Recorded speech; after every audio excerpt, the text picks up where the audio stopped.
Қайырлы күн құрметті достар, каналыма қош келдіңіздер. Бүгін сіздермен дәл кондитерлік дүкендердегідей өте жұмсақ, үлпілдек болып шығатын кереметтей бауырсақтың рецептімен бөлісетін боламын. Сіз дәл осы рецептпен бір дайындап көретін болсаңыз, келесі жолы бауырсақтарды тек осылай пісіретін боласыздар. Сол себепті видеоны өткізбей, соңына дейін көріңіздер. Ендеше бастаймыз. Ең алдымен апора дайындап аламыз.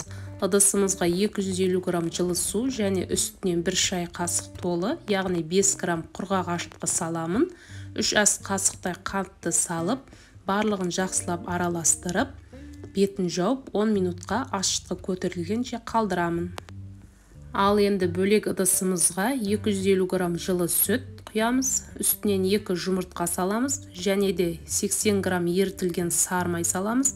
Мен 82% сары майды қолдандым. Одан кейін 50 грамм майонез қосамыз. Майонезді міндетті түрде қосыңыздар, және де 1 шай қасық толы тұз салып, барлығын жақсылап ерігенше араластырып аламыз.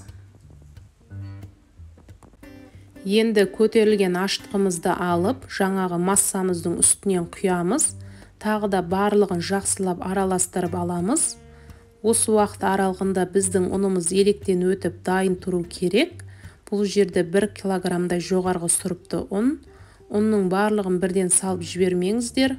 Осылай 3-ке немесе 4-ке бөліп сала отырып, қамырымызды илейтін боламыз. Бастапқы кезде осылай венчиктің немесе қасықпен араластырып алсаңыздар болады. Одан кейін ұнымызды осылай жайлап сала отырып, қамырымызды илеп аламыз. Бізде өте жұмсақ, қолға қатты жабыспайтын қамыр иленіп шығады.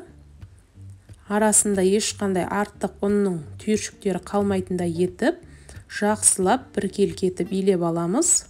Қамырыңыздың жақсы көтеріліп, ашып шығуы ашытқыларыңызға, яғни дрожжға тікелей байланысты. Сұрығы өтіп кетпеген, балғын, сапалы ашытқы қолданғандарыңыз дұрыс. Қамырды илеп алғаннан кейін, соңында қолымызға кішкене ғана сұйық май алып жағып шығамыз, және де бетін пищевой пленкамен жауып, 1,5-1 сағатқа жылы жерге көтерілгенше жауып қоямыз. Жарты сағат өткеннен кейін қамырды ашып, көріп, 1-2 қайтарып қойсаңыздар болады. Мінекей біздің бауырсақтарымыздың қамыры көріп тұрғандарыңыздай әдемі болып көтеріліп шықты. Өте жұмсақ, қолға жабыспайды. Қолымызбен осылай 1-2 басып шығамыз, және де қамырды теңде 2 бөлікке бөліп аламыз. Бір бөлігін әзірше ала тұрамыз, ал екінші бөлігінен столдың үстіне кішкене ұн себелеп, осылай қолымызбен бірінші жазып аламыз.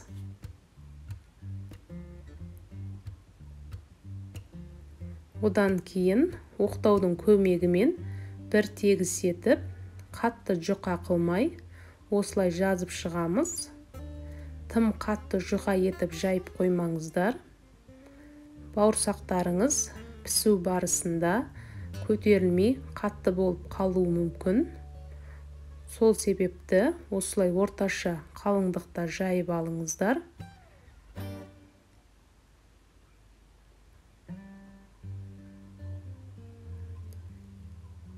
Мінекей видеода көріп тұрғандарыңыздай болу керек.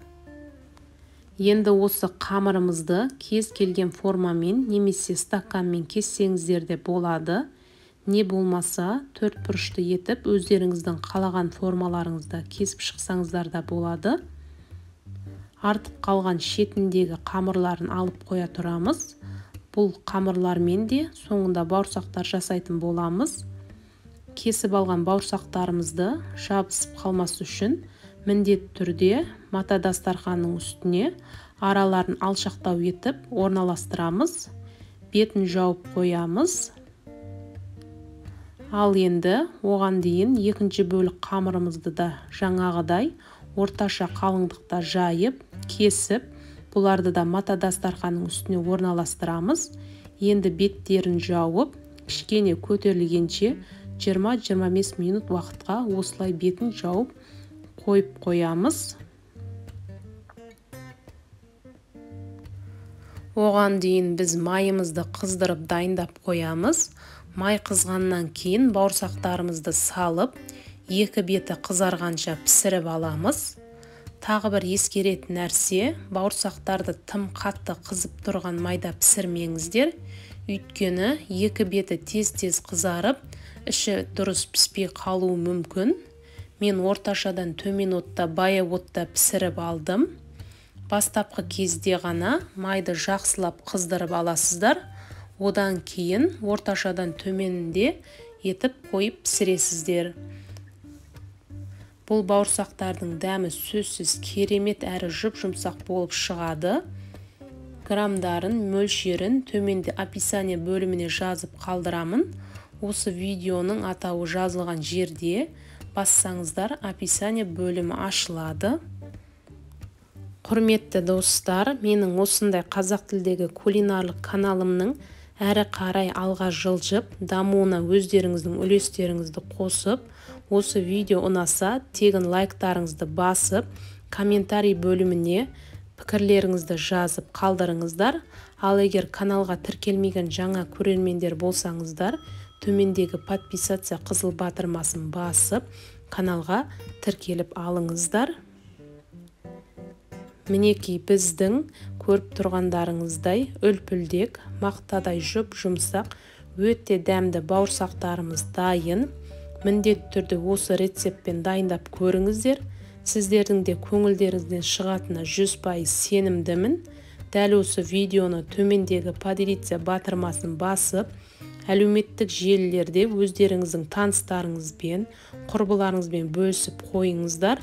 Олар да жасап көріп, сіздерге алғыстарын білдіреді деген ойдамын. Назарларыңызға видеоның соңына дейін көргендеріңізге рахмет. Сіздермен болған Феруза. Келесі видеода кездескенше.